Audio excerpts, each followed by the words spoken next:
Mas minta waktunya, saya Suaranya pelan-pelan aja pakai ya. dengerin depan. Mohon izin Mas, saya dari M1 News untuk minta waktunya untuk melakukan kegiatan apa namanya wawancara. Oh gitu. Oh enggak, silahkan. Dengan siapa ya? Saya Ahmad Joko dari M1 News minta waktunya untuk wawancara. Bapak dari mana Pak? Oh iya. Perkenalkan, saya Ahmad Rizky Hidayat dari perusahaan Pers Lingkar.co. Perusahaan ini berkantor di Gunung Pati, Kecamatan Gunung Pati, Kota Semarang. Iya. Oke Pak, pertanyaan pertama Pak. Ya. Apa sih yang membuat Anda tertarik untuk menjadi seorang wartawan nih Pak? Ini berarti ya. Jadi sebenarnya kalau bicara tertarik sebagai wartawan, sebenarnya juga apa ya, sebuah kebetulan saja. Jadi karena memang awalnya saya penulis lepas, jadi di sewaktu mahasiswa saya banyak berkutat di komunitas diskusi, kemudian satu sama lain saya saling mengkritik lah, bahkan juga mengkritik dosen itu juga hal yang biasa kan. Artinya bagaimana mahasiswa itu harus tetap eksis. Dalam diskusi itu akhirnya mengerucut harus ada yang harus bergerak di jurnalistik. Gitu ya. Makanya mulai saat itu komunitas yang kecil itu mulai banyak bermain di media massa, membuat opini ataupun PC sesuai dengan materi yang disukakan.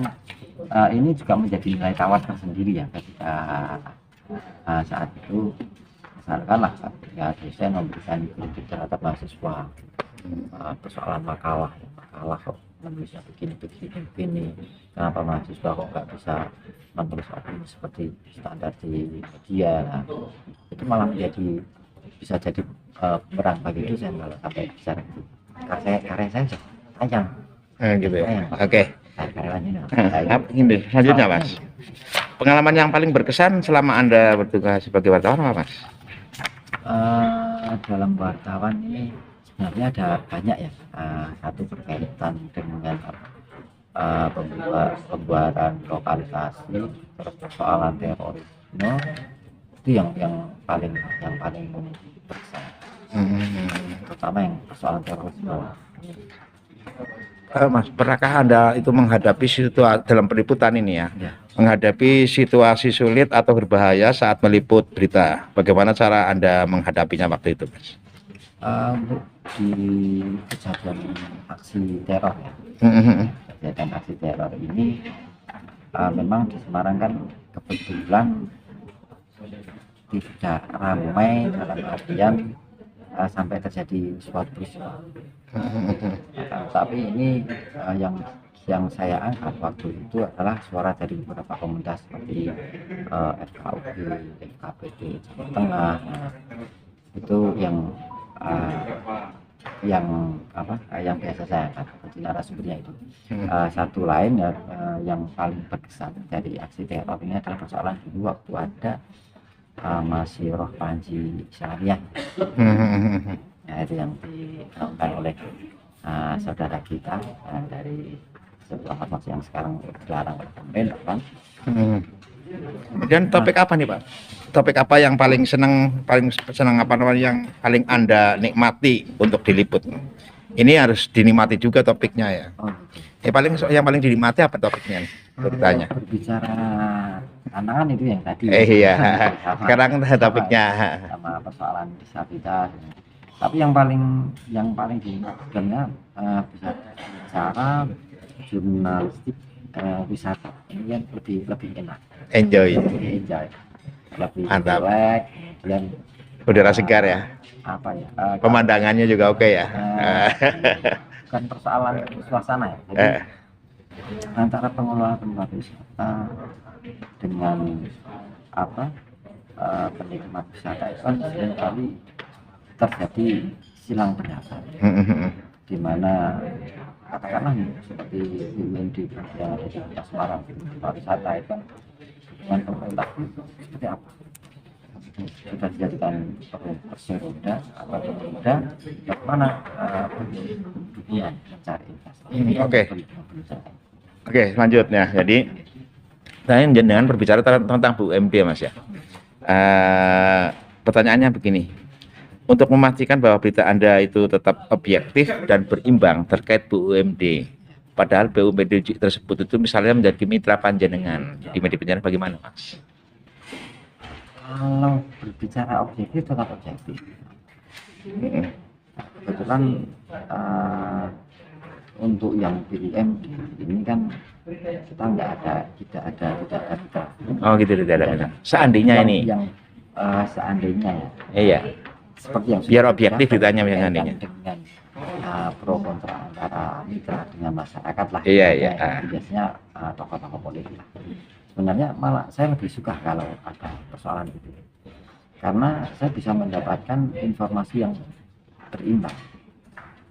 Kalau mereka mau bertarung opini silahkan saja, saya fasilitasi. Tentunya kanal saya menjadi lebih menarik kan. Oh iya. Gitu. Kalau bagi saya gitu. Lebih baik gitu ya. Balik dia menaikkan pembaca malah menarik. Iya. Untuk apa saya mending yang penting kan kita bisa berbicara dari hati persoalannya seperti itu. Maka persoalan itu menjadi selesai itu kan juga salah satunya memang peran dari kita. Ini persoalan aspirasinya seperti itu.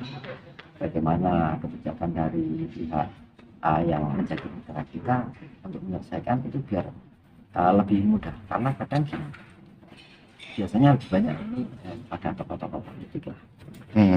Oke. Konstituennya yang 2 menit lagi. Yang tidak sesuai dengan janji kampanye atau yang lainnya. Bagaimana memediasi itu kan kita malah tidak peran. Oke, terakhir Mas, apa tantangan terbesar dalam menjaga integritas sebagai wartawan di tengah tekanan dari berbagai pihak? Oh, Anda memberitakan ini kan dari tekanan ya. Dan itu tantangan integritasnya Anda dalam hal ini bagaimana, Mas? Kalau bicara integritas kita tentunya tidak lepas dari bagaimana secara objektif. Iya. Ini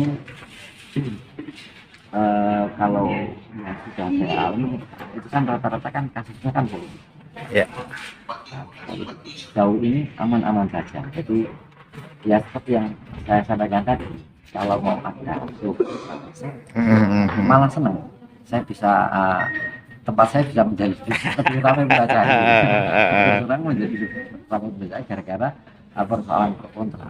Tapi di sisi lain kita juga bisa menjadi sebuah katakanlah seperti mediator. Oke. Kedua belah pihak. Oke, terakhir. Apa harapan Anda untuk masa depan media di Indonesia, khususnya Jawa Tengah ini? Kalau berbicara masa depan media, tentunya kita tidak lepas dari tantangan saat ini. Platform media sosial itu kan bagian dari masyarakat dan masyarakat kadang menilainya ini biru.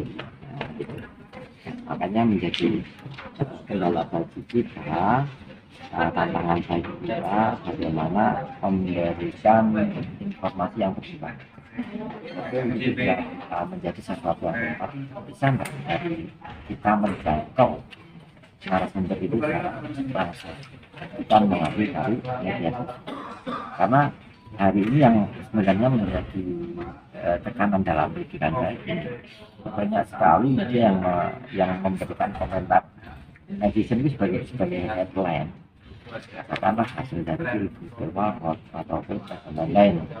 Kapasitas mereka itu apa? Kan nggak tahu. Iya. Kenapa kok malah menjadi headline, kekuatan netizen. Kenapa berbicara kekuatan netizen? Kenapa tidak mengambil sisi yang lainnya? Oke, terima kasih Mas Rifki. Jadi bincang-bincang ini sebagai evaluasi kita semua juga. Semoga apa yang dijalani oleh Mas Rifki selama ini menjadi barokah, menyampaikan informasi kepada masyarakat Indonesia. Terima kasih Mas Rifki.